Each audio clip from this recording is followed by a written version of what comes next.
webinar, Stress-Free Mani-Pedis.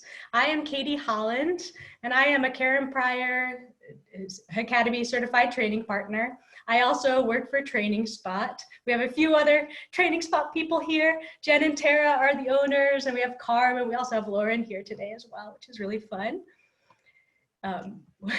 I also work in veterinary medicine. I've been doing that for over 10 years. So I'm really passionate about this topic. I'm also really passionate about it because I personally had a dog who was very fearful of nail trims and restraint. So as a result, she sometimes had to get sedated when she went to the vet, which was really stressful for me and her. So this is really where my passion came from having a fearful dog myself. Today, we're going to talk about a lot of different topics. We're going to talk about management techniques, collaborative care, how to train your dog to love nail trims, and how to trim nails, and just overall tips for success.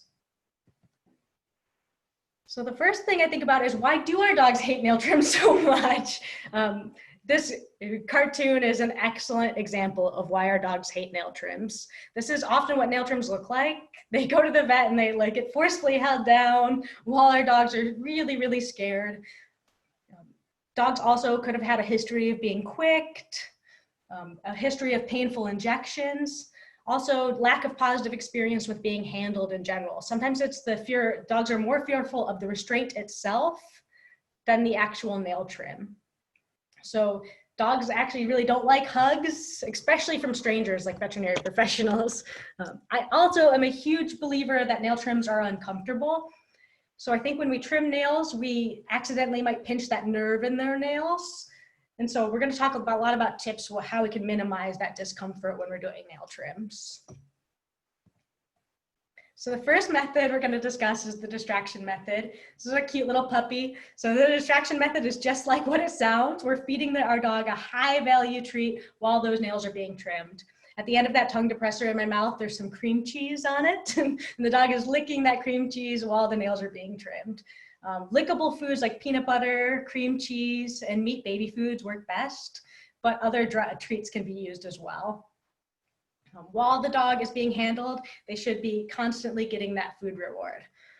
Today, I might demo a little bit with my demo dinosaur as well. So while I'm handling the feed, I want to be sure that food is coming right to their mouth. Here is a dog named Franklin, who I love very much. He had a history of being really scared of nail trims. His mom said that he would scream during nail trims, and we were really successful using the distraction method with him. This is going to open up, this is a Facebook video, and his mom said I could share his video. I'm gonna make this big real quick. And I'm going to mute this video because I'm going to talk while it plays. So here I am, I have the cheese right in his mouth as he's getting those toenails trimmed. We're about to flip sides because we really want to be thinking about our dog's comfort during distraction or nail trims like this. So we didn't want to stretch his leg funny. I'm also holding onto his collar, so it's allowing me to do minimal restraint. So if he were to get worried and try to turn his head around to snap at Janet, I have a little bit of a hold on him while he's eating those cookies. And again, he really, really likes that cream cheese. Oops,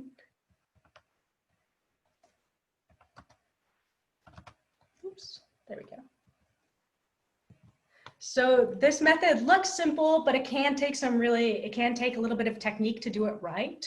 You want to be sure you find a food that your dog loves and something that they might not typically get, like cream cheese or baby food. You want to communicate, if you're using a helper, communicate with your helper before you start.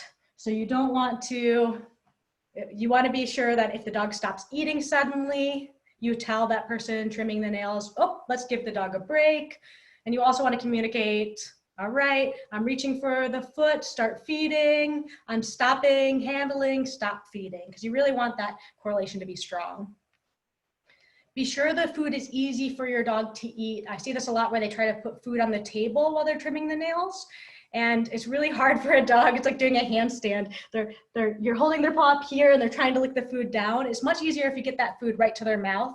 Kind of like, oops, we got one more. I just admitted Padma real quick too. There we go.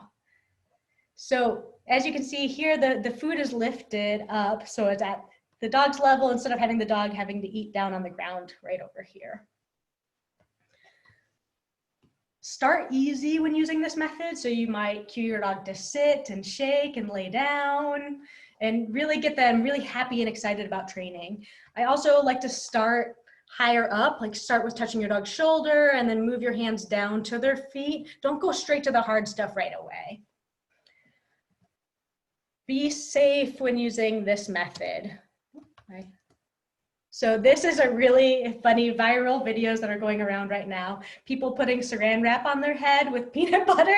And this is really great. I love and hate this method. I love how it gets the food right to the dog's mouth so they're not having to do that funny handstand. But it also makes me a little frightened that if a dog were to suddenly get scared, that they could bite your face. So be sure that you pick a method that's safe for you and your dog. So it might be safer to use this method with another person who's using some light restraint, or you might want to consider muzzle training your dog first, which we'll talk a little bit about with a basket muzzle that allows them to still lick treats.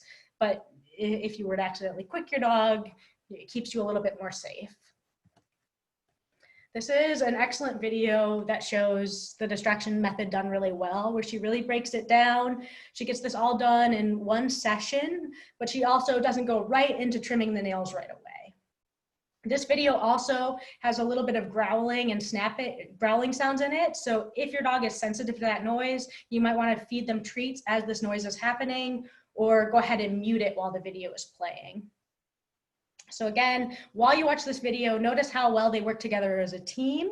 They're making sure that the dog is eating while the handling is happening, and when the food goes away, they stop the handling. This dog doesn't like having his toenails trimmed.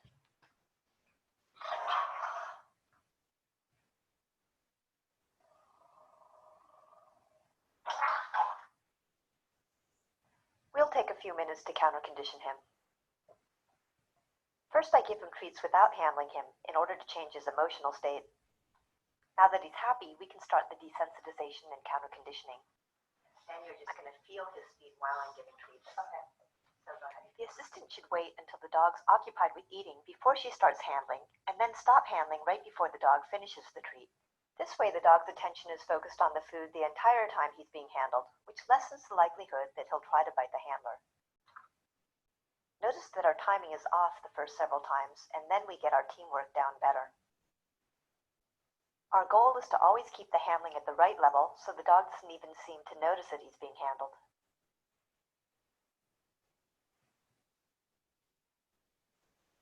After repeating one step a number of times, we move to the next step. In this case, the next step is that my assistant taps his foot with the clippers.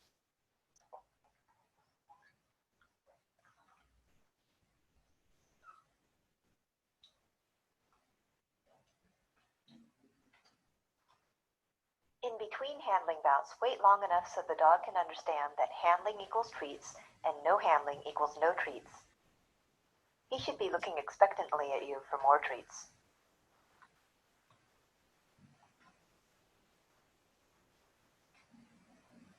The assistant now puts the clippers over the nail but doesn't clip.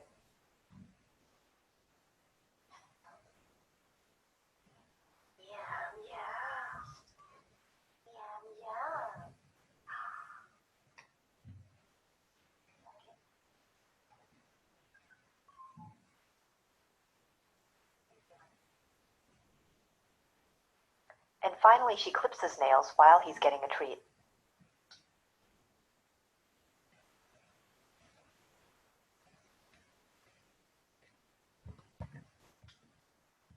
So a big difference from when they first started with that dog growling and snapping. Again, this all happened in the same session with this dog. She discusses this as like counter conditioning and desensitization. I would argue it's a little bit more in the distraction method with using a little bit of counter conditioning, how she breaks those steps down, like just holding the feet and tapping those toes. There's a lot of pros with this method. It's relatively easy, just take some high value treats and sometimes a few people. It's fast, you can start using this method right away. It's great for veterinary and staff and groomers who are limited on time. You can also use this with low stress handling techniques. for dogs who are more fearful of restraint. So kind of like when I was showing Franklin, I was doing a collar hold. So I was holding his collar instead of giving him that really big, scary bear hug. This can work with dogs who previously hated nail trims, like we saw in those last couple videos. And it's important to remember that food doesn't reinforce fear. So you're not going to make your dog more afraid of nail trims by feeding them. So keep feeding your dogs and loving your dogs even when they're scared. There are some cons of this method. It doesn't change how the dog feels about nail trims. The dog simply just likes nail trims more, or excuse me, likes cream cheese or food more than they dislike nail trims. It doesn't work for all dogs. Some dogs are going to find the nail trim far scarier than their love of cream cheese. It's typically not a one-person job. So to be done correctly, sometimes it takes 2 to 3 people, especially if I have a dog that I need to restrain a little bit. I might need a third person feeding while the other person trims those nails. If you don't have good timing or good communication, this technique can also fail. You typically also have to work pretty fast with this method because the dogs aren't really enjoying the nail trim. So I find you don't get to do a really nice nail trim. You're moving really quick, and as a result, you could quick the dog, unfortunately. It also can stop working over time. I've used this method with my Chihuahua for about 5 years. He's now developing really bad wrist and knee arthritis in his wrists and knees. And this method is no longer working with him. So we have to start to think about counter conditioning and using the scratch board instead. Because now it's just too painful to restrain his feet that way. It can also just poison high value food over time. The dog can start to associate that food with the prediction of a stressful event. So we're actually counter conditioning food to mean something scary. So you could actually have a dog that sees you get the cream cheese out and runs and hides under the bed, which is not what we want at all. I'm going to quickly go over a few other management strategies. Training your dog to love nail trims can take time, so the nails can start to grow longer while in that time frame.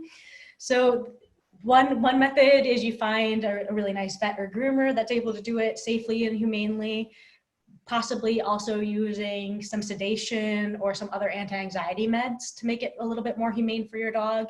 You could take your dog out and throw the ball on pavement or take them running out on pavement. That can just help file those nails down. Whatever management solution you decide, you want to just be sure it looks different than your training solution.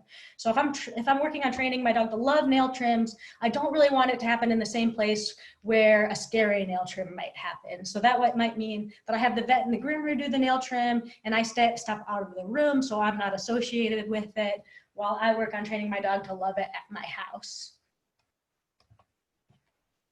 And one more thing, I sometimes prefer a groomer to be doing a stressful nail trim than your vet, because I always think about when your dog gets sick, we don't want them to associate that vet with really scary things. There's already a lot of scary things that happen there. And if nail trims are the only thing your dog dislikes about the vet, we might want to have that happen at a different location so we don't make the vet an even scarier place for our dog. Just that, stress does not help healing. And if my dog has to get hospitalized at a stressful place, it's just going to slow the process down. Next, we're going to talk about collaborative care. So ways we can train our dogs to help trim their own nails, like through use of a scratch board. These are ways that we can make these procedures like nail trims and vet visits a lot less scary. So there's some other collaborative care is training your dog to wear a basket muzzle on cue or training some consent behaviors. So scratch boards are my favorite. They are just a simple DIY project and you can train your dog to file their own nails down.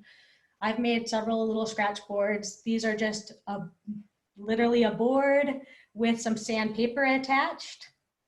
And there are certain grits of sandpaper that you'll want to use. I'm going to send everybody resources about this talk.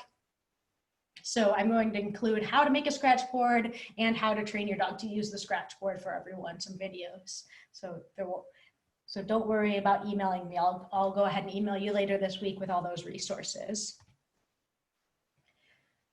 This is just a fun method where you can easily train your dog to file their own nails down. Here is a video of my sweet dog who hated nail trims using her scratch board to give you a visual. Look at that happy tail.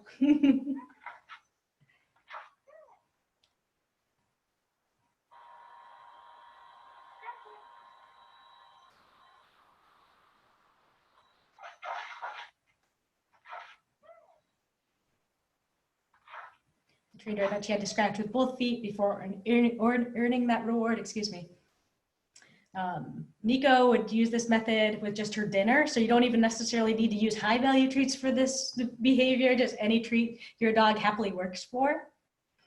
Again, it's relatively easy to train, especially if your dog already knows how to paw on cue or to paw target things on cue. If your dog doesn't know how to do those things on cue already, I'm gonna grab my scratch board real quick. You might start with your scratch board out like this, and you have a fistful of treats in front of the scratch board, and often dogs will naturally try to paw at your hand to get those treats, and then you start marking and rewarding that pawing and gradually fading your hand. So an easy tip if you want to train your dog to use it. It's also a great option for dogs who go on a lot of walks, whose rear nails are already pretty short. I use this a lot when training dogs to like their nails being trimmed as my management solution as well. Helps you get their nails a little bit shorter in a way that won't set you back like a stressful nail trim might. There are some cons of this method. It does not work for all dogs. You also have to supervise your dog closely. Some dogs will scratch so enthusiastically that they'll actually quick themselves. It can be hard to train a dog to scratch it with their rear nails, but it is possible. It doesn't typically work for dew claws either. They're little thumbnails. It can also file the nails a little bit unevenly, as you can see with Nico's nails here. They're a little uneven, and it also doesn't tend to file these outside nails. I'm just gonna go back real quick. That's why I trained Nico with a pipe instead of a flat board. It helped get those little outside nails a little bit better. I just took a PVC pipe that I cut in half and added sandpaper to that one.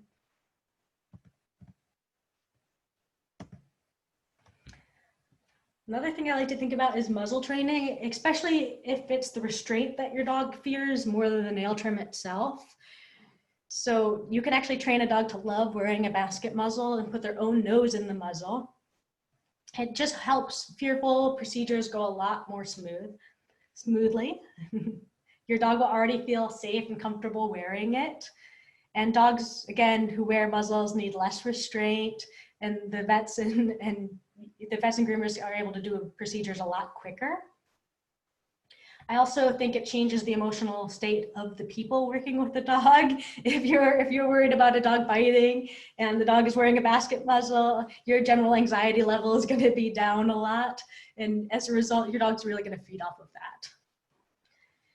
Why a basket muzzle and not your traditional muzzle? Traditional muzzles, the big one is dogs can't eat with a traditional muzzle on. It holds their mouth closed.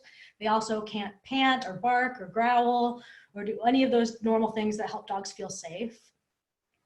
I love that this still allows them to pant, so as they get nervous, they can let more air in. What about our little short nose breeds? They do make specialty muzzles for short nose breeds. Cones are also an alternative, so you want to train your dog to like a cone just like you train them to like a basket muzzle. They are basket muzzles and cones are a far better alternative to a traditional muzzle with a brachiocephalic breed because they're already prone to breathing issues, and we really want to think about the comfort of our dogs. So again, some of the pros of the basket muzzle. Oh, here's a quick video how to show. Let me show this first because it's pretty fun. So Nico's been trained to like wearing her basket muzzle. We were working on duration of time for her leaving it on.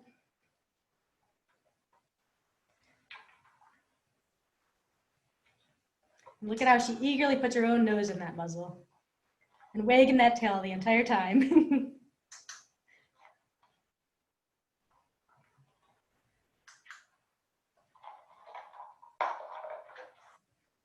So again, less restraint has to happen when a dog is wearing a basket muzzle because we're less concerned about being bit. Procedures with less restraint, procedures can also be done typically a lot faster, especially for a dog who has had a bad history with having a basket muzzle put on, or not even a basket muzzle, but any muzzle, sometimes it can take about 15 to 20 minutes just to get a muzzle on an animal. It's a lot of time to be stressing for this poor animal as we're trying to get that muzzle on. Okay, your dog can still eat treats, which makes it, you can have more positive experience. It helps keep your dog safe as well. Even if you're not worried about your dog biting, I still like to think about basket muzzle training. It helps prepare your dog for a muzzle or an emergency. We all get cranky when we're in pain.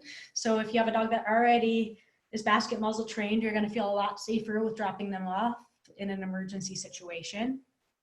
And it's also nice if your dog's just fearful of the restraint. Nico is pretty fearful of restraint, but not really a biter, although all dogs can bite. And I found it was really nice when we went to OSU to have her basket muzzle trained, because then the doctor didn't worry about having anybody hold her really roughly. The doctor felt safe and was able to do her exam with minimal restraint. There are cons of a basket muzzle. Again, it doesn't change how your dog feels about the stressful procedure. They still hate nail trims, they just can't bite. It takes time to train a dog to like wearing a basket muzzle, especially if they've already had some fearful situations with having a muzzle put on, or if they're just a little bit sensitive about handling in general. They can fail. Basket muzzles, when not fitted correctly, can easily be pawed off. Dogs can still do damage with a muzzle on by like muzzle punching, so they're not always a fail-safe. They can also, and they're best used in a combination with other methods. So usually I want to work on maybe counter conditioning at the same time as training my dog to like the basket muzzle. Here's a couple other examples of what some collaborative care behaviors might look like. So collaborative care is training your dog to like or to offer a behavior that's going to help the procedure go a little bit more smoothly. Say I want to train my dog to lay on its back to make nail trimmers a little bit smoothly. I might work on training that behavior first, or training my dog to hand its paw over to get it trimmed. This is a really fun video of a hyena. I just like to show this. If we can train a hyena to do these collaborative care type procedures, we can definitely help train your dog to do some. I'm gonna let you listen to the sound here. Us and kind of run around the stalls. Now they know to look at our cue hand and to line up in front of us wherever we are in the stall. Good way to get them focused before we give them. So the reason they're training that hyena is to show its mouth. That's a really great way to easily examine teeth without getting your hands in there. A cue, make sure they're right on the mark so we can reinforce appropriately. Usually start off their training sessions with some of their really strong behaviors that they know really well. Usually they're downs and sits, or maybe a behavior that they find the most fun. And then we'll move on to a little tougher behaviors after that. Maybe the behaviors that we actually inject them or touch one of their feet or use a second person. Probably the hardest struggle we have with training here is that the animals are always moving around, so they're always in a new environment. Sometimes it's like this and they're fed in the middle of the day, sometimes it's at the beginning of the day, sometimes it's at the end of the day, sometimes lions are across the hall, sometimes they're in a new part of the building. Definitely one of the fundamentals of training to train an animal in the same spot so the environment's the same all the time. We can't do that here. We don't have the option, so some of our behaviors take longer to train.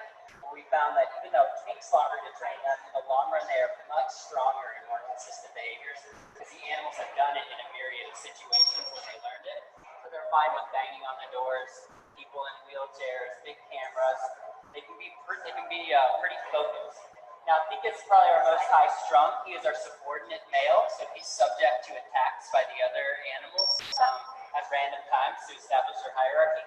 You guys might notice the scarring on his neck. On his face, yeah. Yep, very normal for the subordinate male to have a lot of that scarring. They grab each other on the neck, hold each other down. A big focus of our training program with him is wound treatment. They don't, we really don't give them any antibiotics. They don't get any infections. But we do like to flush out his neck wounds when he gets them. So we will line up his neck for flushes, and he'll actually allow us to draw blood from his jugular vein. When we draw blood on his jugular vein, you guys notice, you may show you guys on Pika, we do blood draws from his lateral saphenous vein. So he's trained to actually step up on the bar. We just decided to train the same behavior 2 different ways, just to see what the animals prefer. And we found that the hyenas actually prefer to have blood drawn from their jugular over their leg. Wow. And we attribute that mostly because I just love how that hyena will put its leg up to the bar and they can draw their blood, or its neck up to the bar. So those are just like some collaborative care behaviors. So I'm gonna take just a quick break and unmute you all just briefly and see if there's any questions that you all have. Let's see. I have to remember how I muted you to begin with to unmute you all. There we go.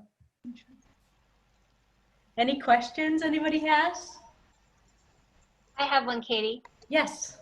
So if you're working with a dog, and I was, thinking about the Sophia Yin video, how she's got the dog on her lap and she's feeding, and say that after one time of the dog just getting tapped with the clippers or being held, having a finger held down on the nail, say they pull it away, is that your time to just stop and put puppy on the ground, or is that the time to just stop and take a breather and then start again? What would you do with that?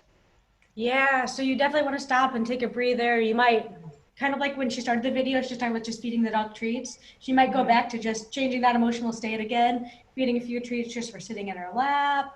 You might even say, especially if it's your dog and you're working at home, you might even say, let's come back to this either another day, or we go back to an easier step, like let's just try feeding while I touch his shoulder. Maybe moving right towards the feet is too much too soon.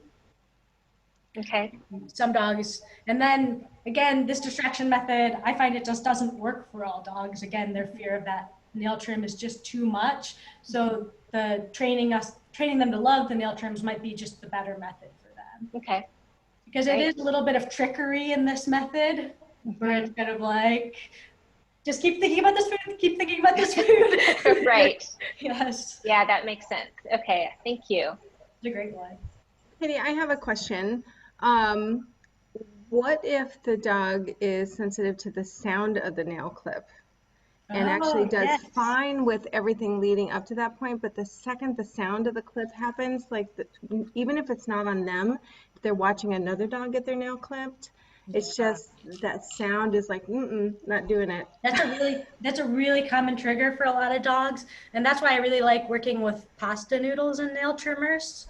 So sometimes I even start with this step further from my dog. I snip pasta, reward with treat. Snip pasta, reward with treat. If my dog is really that sound sensitive, with that snipping of the pasta might send my dog running and hiding, I might even start with a video of the sound of the trimming, so I can play it at a really low volume and gradually increase that volume. Kind of like with the Dremel. There's really great videos I found of hair trimmers. And I think they're made for like autistic children getting used to getting their hair cut. And I find it sounds really similar to the Dremel.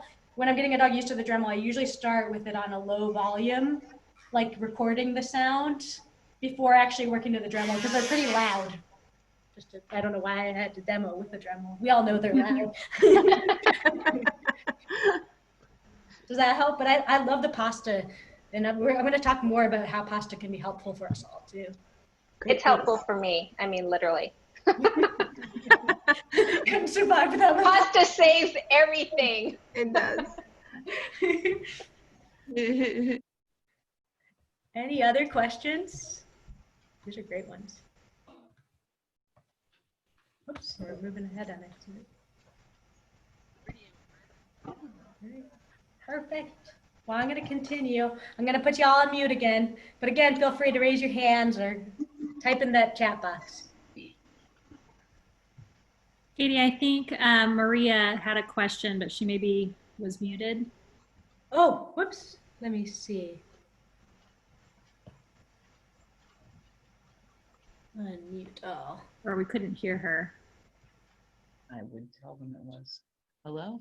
Oh, now I can hear you. Thank you. Oh, it was, I'm sorry, it wasn't a question. I was just commenting that it was really impressive. Hyenas. Yeah. You can also watch videos of tigers being crate trained, and I've seen videos of tigers getting their blood drawn, trained in the same way. It's really amazing. I hadn't thought of that, but it really puts it in perspective when you're thinking that your dog is too hard to train. Yes. Yeah, can you imagine? Especially when they were talking about with the hyenas about the environment always changing as well. Uh-huh. Another cool thing you might have noticed, did you guys hear that whistling while the hyena was training? So they were using, instead of a clicker, a whistle. And that's sometimes really nice when working on collaborative care because it keeps your hands free. You can hold a whistle in your mouth and whistle, then reward, especially if you have nail trimmers in one hand and you're holding the paw in the other. Although I usually just use a verbal marker for collaborative care because I always have my voice on me. It is hard to give your verbal marker consistently though.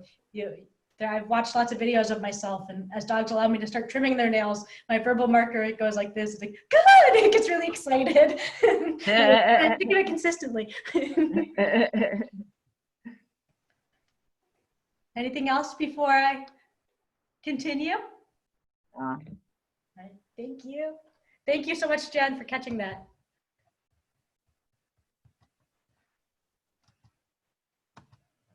All right.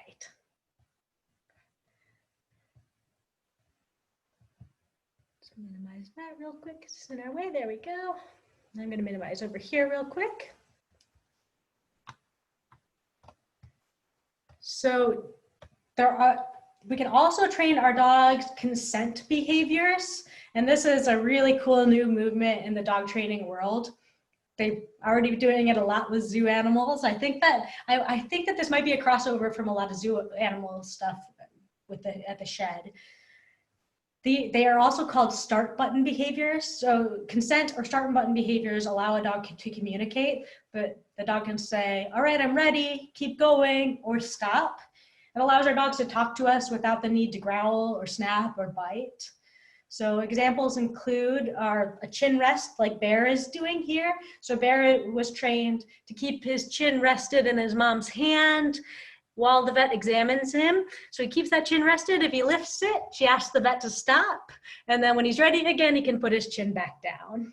It's a behavior that he knows and mom worked on, and it's a really nice one to train. There's also the bucket game, or training your dog to lay on their side. I'm gonna show a couple videos. This is a really good video of showing the bucket game. I edited this video, Take a small bucket and fill it with treats your dog loves. When your dog looks at the bucket, you mark by clicking or using another marker. You reward by taking food out of the bucket and giving it to your dog.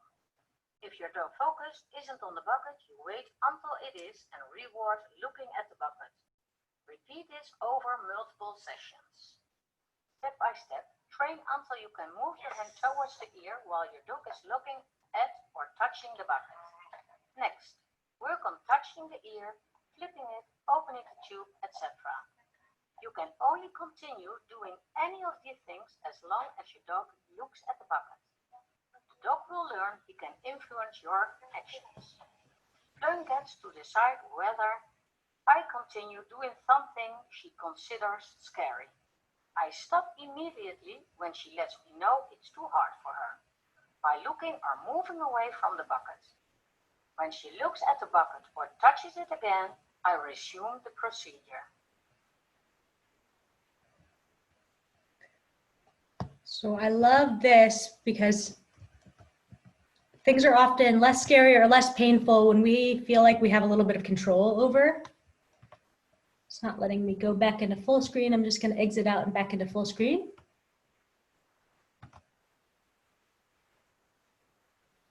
This next dog is doing the chin rest behavior we talked about that Bear was doing, and they're prepping this dog for injections. An extended chin rest can be a helpful tool for many different situations. It gives the dog the ability to display his own comfort level as he receives essential care. By placing his chin on the table, Finn is able to let Liz know when he's ready to continue practicing receiving a shot. As you can see, Liz does not begin working with him until he lets her know he's ready. What would otherwise be a trying exercise, they've turned into a game. This is also a useful application for cleaning ears, trimming nails, or even practicing. She was going to say practicing muzzle training. So I really love consent behaviors because, again, it just allows our dogs a way to communicate. They feel a lot of control. It's like going to the dentist. It's really nice when you have a dentist who tells you to give them a signal when they need you to stop, especially if you're a little bit fearful at the dentist. A lot of dentists will say, give you a stop button, basically. Say, if you lift your hand, I will stop. Because when you've got all those hands in your mouth, it can be really hard to say, oh, stop, stop. But it feels like a really nice control when you can just easily lift your hand and you can know you can make that painful thing stop.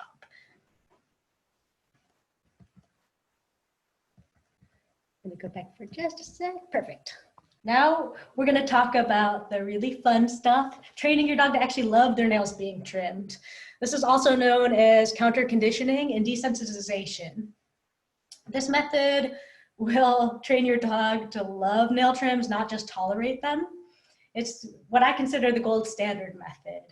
It breaks that nail trimming process down into small steps and brings them all together towards our end goal. There's a lot of pros of this method. Your dog will love nail trims. It requires no restraint. It can be done with one person at home. I guess this could also be a con, but your dog might beg for nail trims. Some other cons of this behavior is it can be really slow at times. And the hardest part that I've struggled with, especially when I work with my own dogs on this behavior, is not moving too fast too soon. So it can be really stressful to look at your dog's long nails, and it can feel really overwhelming, like I really want to get those trimmed. So you can be working on your steps and putting the pictures together, and sometimes you'll get to this step, you're like, oh, I'm getting the nail trimmers around my dog's nail and my dog's not moving back. And you can just say, I'm a little too eager, I'm just gonna snip this nail, I can't stand it. And you can accidentally set your progress back a little bit. So sometimes it does require the help of a professional to help see those little subtle signs or to help step you out of that picture as well. Here's my friend Banksy. I worked on nail trims with him. When I first started working with him, I was like, oh my gosh, this is gonna be a slow process. Because when I would just look at his nails, he would hide his feet under him. And so Banksy, now his mom told me after we worked with him and we were getting really good, she was like, this is amazing. I grabbed his nail trimmers out of the cupboard and he just was so excited and ran to his bed to start the nail trimming process. And before he would run and hide from his mom when the nail trimmers came out. His treats. And I also like to announce what's coming. Let's start with easy things as well. I want him to just have a nice positive association with the nail trimmers. Nails. Good. Nails. Good. He gets a 1-to-1 ratio. Every time I trim a nail, he always gets a treat. Because nail trimming must have some discomfort associated with it. And then I also do easy things. Nails. Good. Just tap his nails that time. Or nails. Good. I don't want Banksy to always think it's going to be hard. Sometimes really easy things happen and he still gets reward. Nails. Good. Love this dog, he's so cute. So again, we worked on building those little steps together with Banksy, and we're going to talk a lot about how I trim nails as well by taking those little pieces off. This is a great example of Dog's nails. First I clip them, and dogs then love I smooth nail them out trims when you from- train this way. By only training with positive reinforcement, you can see here that Slash actually loves having her nails trimmed, and I can't get rid of her. Mrs. Snugglebum. Yes. Slash free. Free. Would you like your nails done? So it's a great video. The dog doesn't want to leave that training session. That's what I say you're doing it right, is when the dog doesn't even want to leave the training session, you have to throw treats over to the side to get them to leave. That dog was trained to settle upside down on its back for their nail trims, which can be a really nice method because it makes it easier to see the nails when they're on their back. So it can be a little bit easier for you to do the trimming. If your dog already knows how to lay on their back, that could be a great one to start with. Sometimes it's a little faster though if we start with a behavior they already know, like settle on a mat. Not all dogs feel super comfortable laying on their backs like that.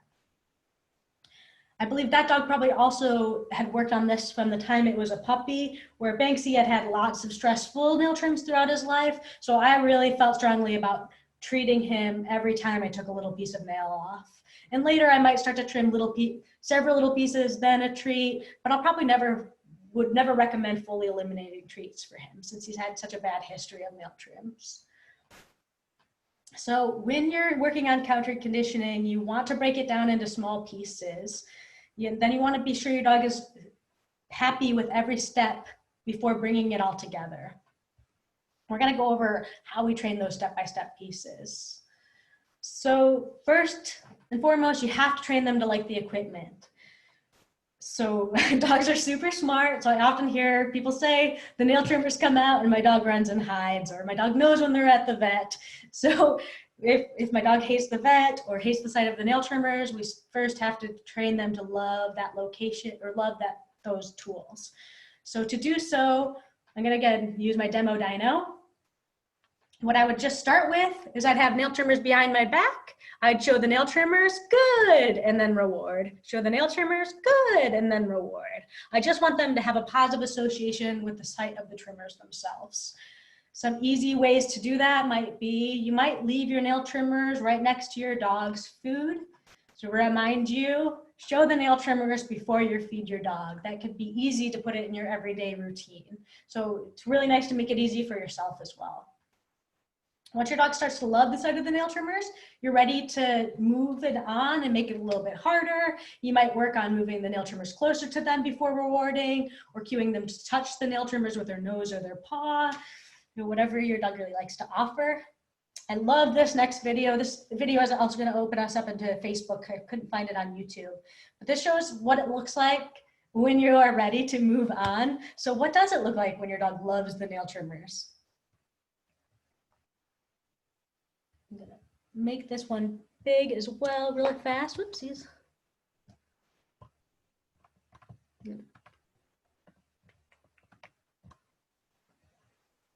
This dog is so cute. And I'm gonna start this over because it's being silly on us. There we go.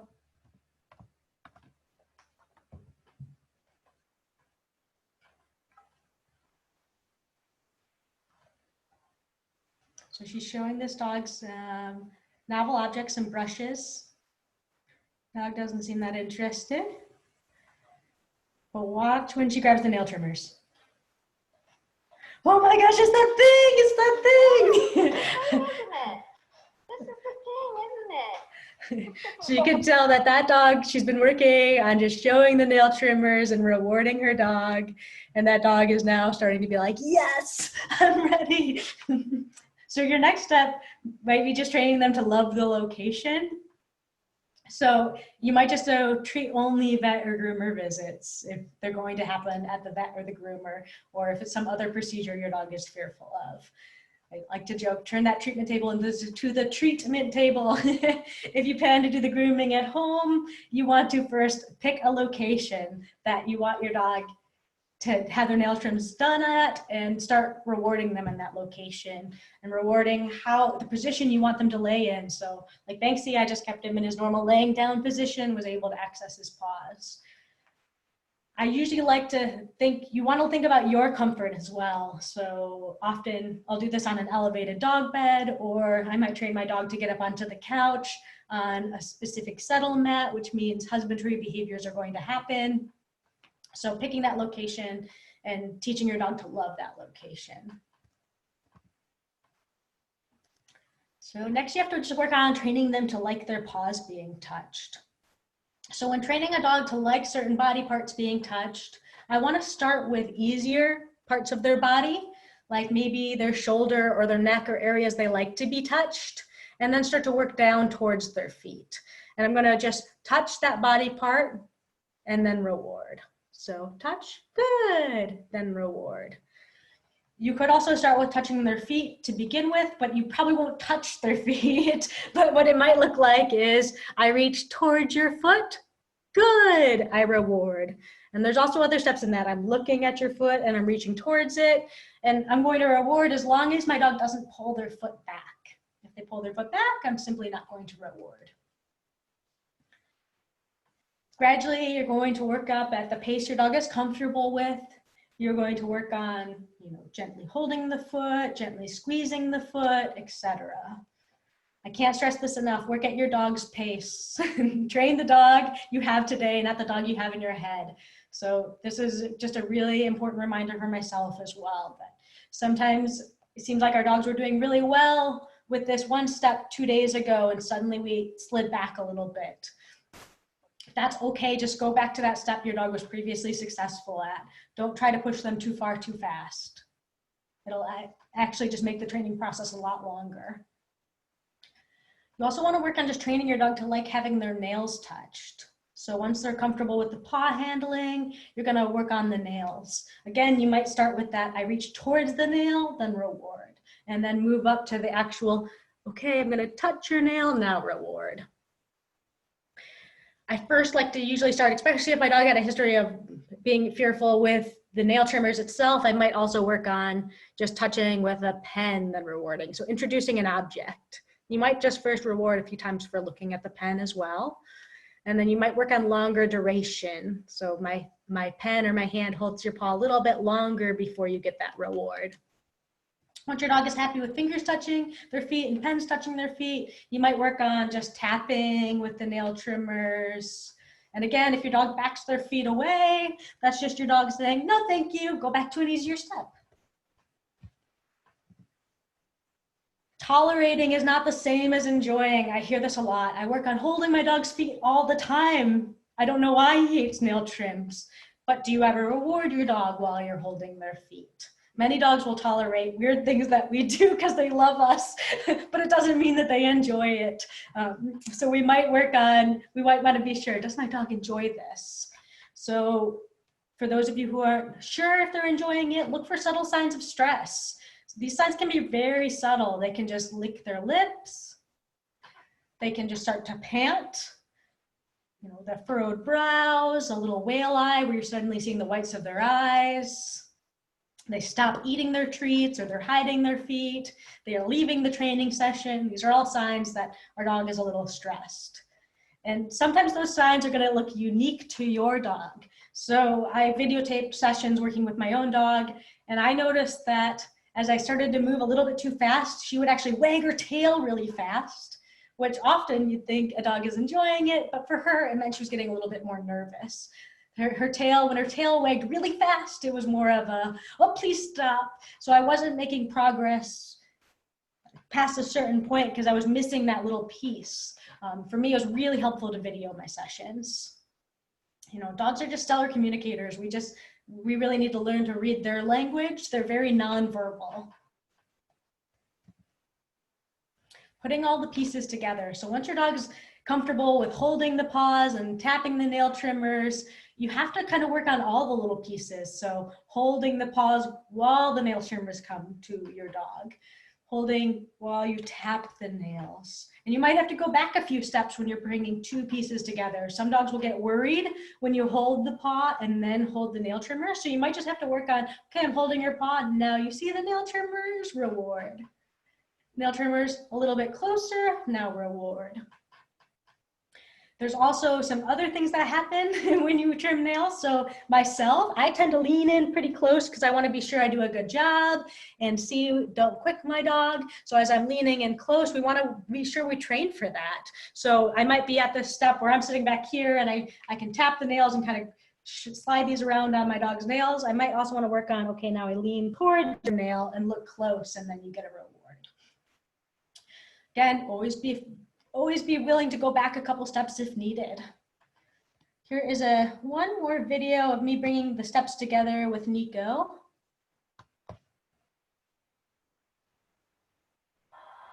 Working on the Dremel. So this is just the Dremel moving towards her feet without me holding the foot.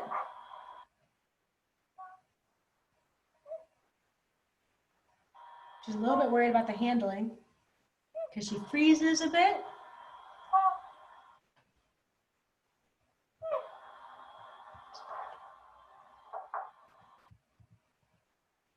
And I think in this next one, I'm gonna bring them together, and you might see this but Nico really whips her head back. She's a little uncomfortable. Not that one.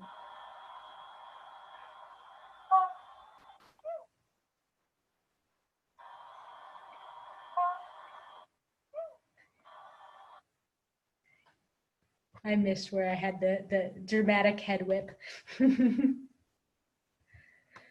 Again, we all have smartphones now. I really love to video my training sessions because, again, I would have never noticed that waggy tail move that Nico did in some of our other videos.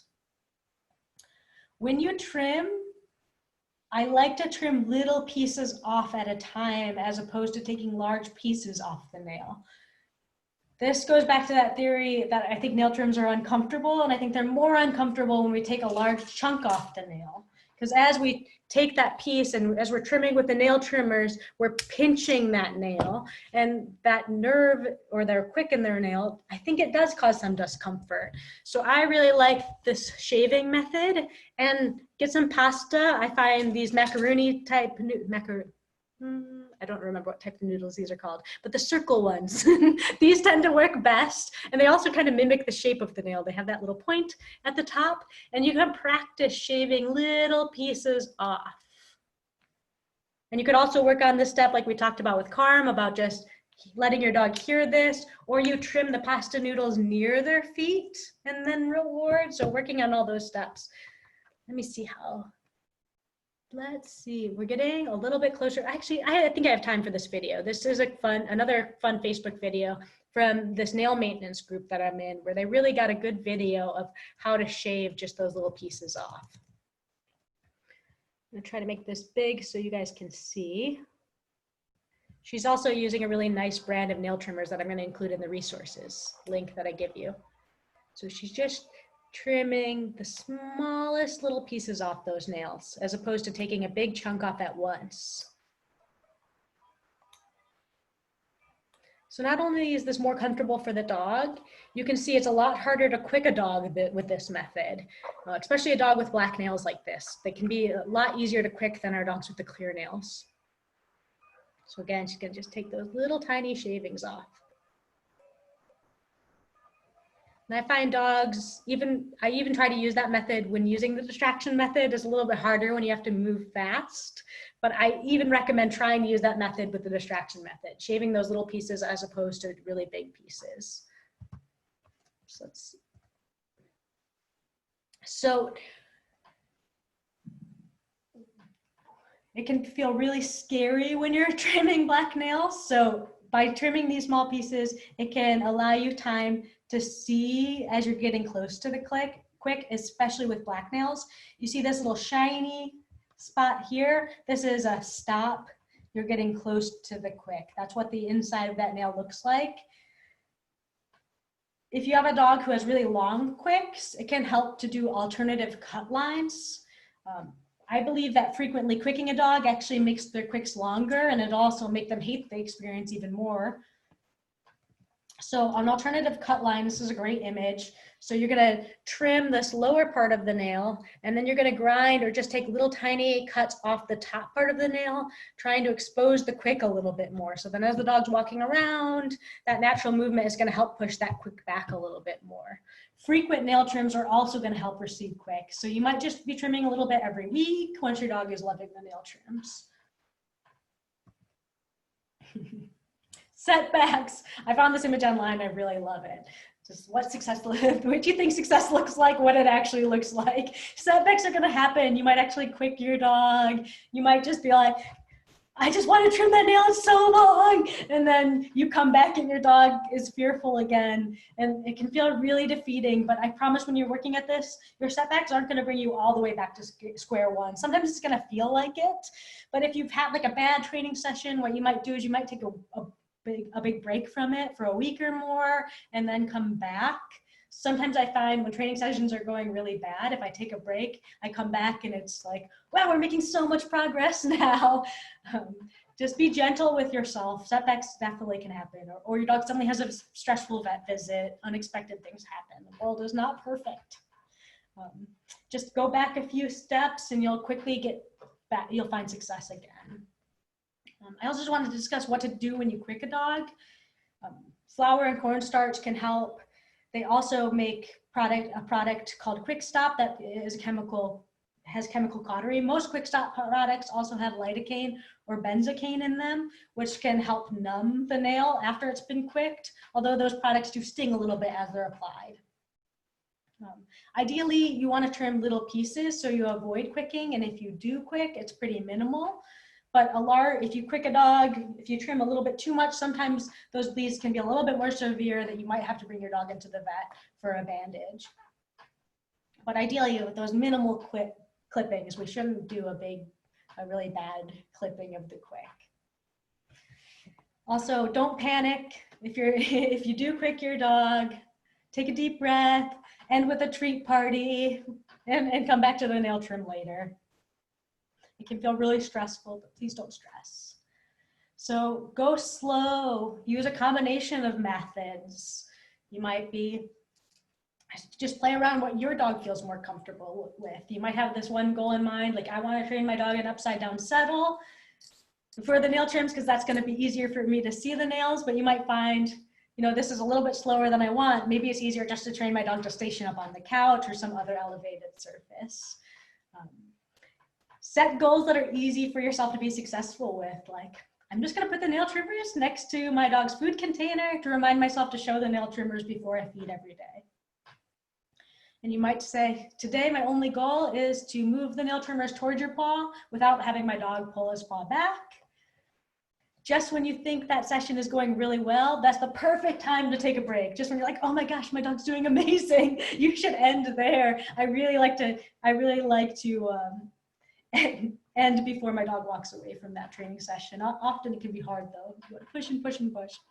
To help keep training sessions short for myself, because I love to overtrain, I typically count out treats to remind myself to take a break.